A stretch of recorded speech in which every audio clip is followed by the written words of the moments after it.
180కి 180 తెచ్చుకోవటం ఫిజిక్స్ చాలా కష్టమే నేను అనుకుంటున్నాను. బట్ ఒక ఆర్డినరీ స్టూడెంట్ ఎవరైతే డాక్టర్ కావాలనుకుంటున్నారో 100 మార్క్స్ తెచ్చుకోవటం చాలా ఈజీ అండి. వాళ్ళకి సరైన గైడెన్స్ ఇచ్చి సరైన కాన్సెప్ట్స్ కనుక ఫిజిక్స్లో కనుక ఎక్స్ప్లెయిన్ చేయగలిగితే 100 మార్క్స్ అంటే వాళ్ళని మోటివేట్ చేయాలి. ఈ చాప్టర్స్ ఎలా లెర్నింగ్ నేర్చుకోవాలి, number of times number of questions ఎలా ప్రాక్టీస్ చేయాలి. ఖచ్చితంగా కనుక చూస్తే ఎలక్ట్రిసిటీలో వచ్చే 14 నుంచి 17లో 10 క్వశ్చన్ చేయాలి. నెక్స్ట్ మోడర్న్ ఫిజిక్స్లో వచ్చే 8 క్వశ్చన్స్లో మనం 6 క్వశ్చన్ చేయాలి. ఇక్కడికి 16 అయిపోయినాయి. 16 ఇంటూ 4 64 మార్కులు అయిపోయినాయి. నెక్స్ట్ కనుక చూస్తే మీకు లైట్ ఉంది madam. Light, ray optics, wave optics, ఈ 2 చాప్టర్స్లో నుంచి ఖచ్చితంగా 5 బిట్లు వస్తాయి. అంటే చాలామంది పిల్లవాళ్ళు ఒక టాపర్ అయినా కానీ లేదా మిడిల్ క్లాస్ పిల్లవాళ్ళు అయినా కానీ అంటే నాలెడ్జీలో మిడిల్ నాలెడ్జ్ ఉన్న పిల్లవాళ్ళైనా కానీ ఈ 2 చాప్టర్స్ కొద్దిగా టఫ్గానే ఫీల్ అవుతుంటారు. బట్ ఈ 2 చాప్టర్లో కొద్దిగా టఫ్గా ఫీల్ అయినా ఆప్టికల్ ఇన్స్ట్రుమెంట్స్ అని ఒకటి ఉంటుంది మేడం. అది ఖచ్చితంగా ఒక 15 మినిట్స్ ప్రిపేర్ అయితే అయిపోతుంది. దాంట్లో నుంచి ఒక క్వశ్చన్ వస్తుంది, ఒక క్వశ్చన్ తెచ్చుకోవచ్చు. నెక్స్ట్ వేవ్ ఆప్టిక్స్లో పోలరైజేషన్ అనేది ఒకటి ఉంది. అది కూడా ఇట్ ఈస్ ఈజీ ఒక హాఫ్ అన్ అవర్లో మనం కాన్సెప్ట్స్ వైజ్గా నేర్చుకోవచ్చు. దాంట్లో ఒక క్వశ్చన్ వస్తుంది. అంటే ఖచ్చితంగా అక్కడికి 2 క్వశ్చన్లు, 16, 2, 18 క్వశ్చన్లు. ఈ 18 క్వశ్చన్లు అనేవి సెకండ్ ఇయర్లో చాలా చక్కగా నేర్చుకోవచ్చు. ఇది మనకు ఓన్లీ 700 మార్క్స్ 1000కి ఐపీలో 700 మార్క్స్ వచ్చిన వాళ్ళు కూడా సెకండ్ ఇయర్లో 18 క్వశ్చన్లు నేర్చుకోవచ్చు. ఇంకా మనకు కావాల్సింది ఎన్ని? 7 క్వశ్చన్లు, 7 క్వశ్చన్స్.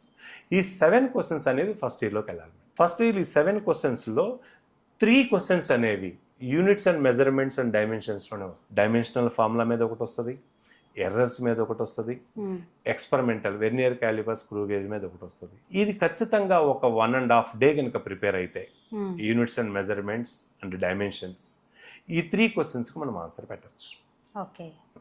అంటే ఖచ్చితంగా మనకి 10 + 6 16, 16 + 2 18, 18 + 3 21 అయినాయి. నెక్స్ట్ కనుక మీరు ఫస్ట్ ఇయర్లో కనుక మీరు చూస్తే థర్మోడైనమిక్స్ అని ఒక చాప్టర్ ఉంది. థర్మోడైనమిక్స్ ఈ మధ్య కనుక మీరు చూస్తే థర్మోడైనమిక్స్లో చాలా ఈజీ క్వశ్చన్స్ ఇస్తున్నాడు. ఖచ్చితంగా కనుక మనకే ఒక క్వశ్చన్ వస్తుంది. థర్మోడైనమిక్స్లో ఒక క్వశ్చన్ చాలా ఈజీగా చేసేయచ్చు. అంటే అప్పటికి మనకి ఎన్నైనాయి? 22 అయినాయి. నెక్స్ట్ మీరు ఎంచుకోవాల్సిన టాపిక్స్ ఏంటంటే Newton's laws of motion, work power energy, ఈ 2 చాప్టర్లు ఎంచుకోవాలి మేడం. ఈ 2 చాప్టర్స్లో నుంచి ఖచ్చితంగా 3 క్వశ్చన్లు వస్తాయి. న్యూటన్స్ లాస్ ఆఫ్ మోషన్లో కానీ వర్క్ పవర్ ఎనర్జీలో కానీ 3 క్వశ్చన్లు వస్తాయి. ఇంకా 3 క్వశ్చన్లు వచ్చినాయంటే మొత్తం 25 అయినట్టే. అంటే ఎలక్ట్రిసిటీలో 5 చాప్టర్లు, మోడర్న్ ఫిజిక్స్లో ఉన్న 4 చాప్టర్లు, రే ఆప్టిక్స్, వేవ్ ఆప్టిక్స్లో ఉన్న ఒక్కొక్క topic 2 topics, thermodynamics, units and measurements and dimensions, Newton's laws of motion, work power energy. ఇవి కనుక చక్కగా కనుక ప్రిపేర్ అయితే A to Z కనుక ప్రిపేర్ అయితే 25 క్వశ్చన్స్కి ఆన్సర్ పెట్టవచ్చు. 25 × 4 100 మార్కులు వస్తాయి. 100 మార్కులు ఈజీగా తెచ్చుకోవచ్చు.